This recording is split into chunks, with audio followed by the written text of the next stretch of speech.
क्योंकि तुम जवान भी हो, स्पोर्ट्स डिपार्टमेंट यूथ अफेयर्स भी देगा और दूसरा पोर्टफोलियो भी देगा आपको।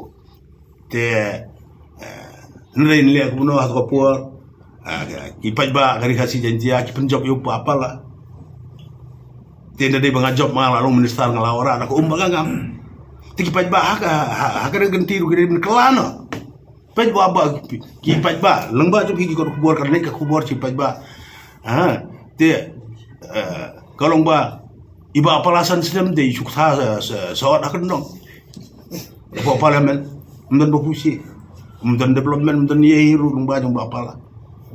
kipai ba bun kemi kendu song shit tengah ngasoban kerpat lengba jong kipai ba ri belum kibastar ba pejing ai wujus nget ya kata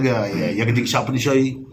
pej ya kata kalau kham ketemu kan ga lok sabha election ga ba play ba hagana ga election banwan ga kanang tha ga unang wan yu modi ku prime minister inang yo bun susu ya kabut terbalik pun sampai ya kabut jongki siya ba pindah hari parti ni shooting besar san sedembiang kita soal road vlog ni lah penjob ya Dr. Fenela tu beri yo long minister ila ora nak umbar gang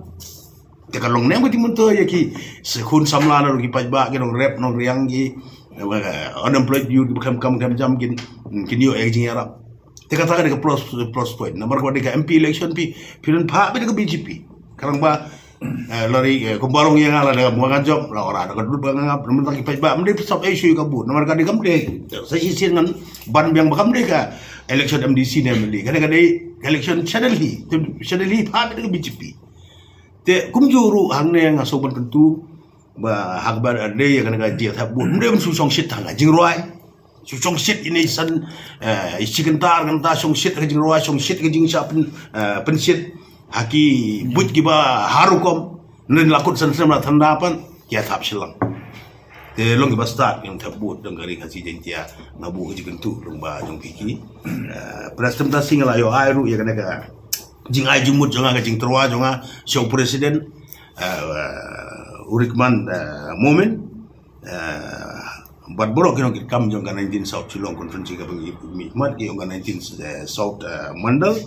kabang ngilaya kado ang tutui ko mga balabata ngilaya kado ang ngilong pebor ban ai tiket tegin sabharu yagana ka city shaw doktor coba au bolong u national vice president bolong u megle ajonga in charge of Meghalaya state nang ta show Shri Ritu Raj Sinha ji bolong national secretary but ko in charge north east BJP ba ngiterwa show bangi ayaka support ban ai tiket ya doktor Fenela alung do online.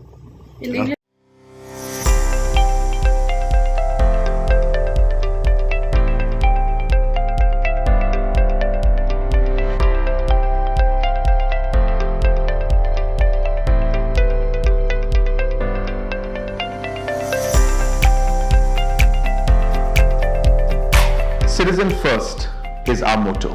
We believe that our citizens need to be connected with government for faster and efficient service delivery. I am happy to announce that we are coming up with a dedicated CM helpline call center.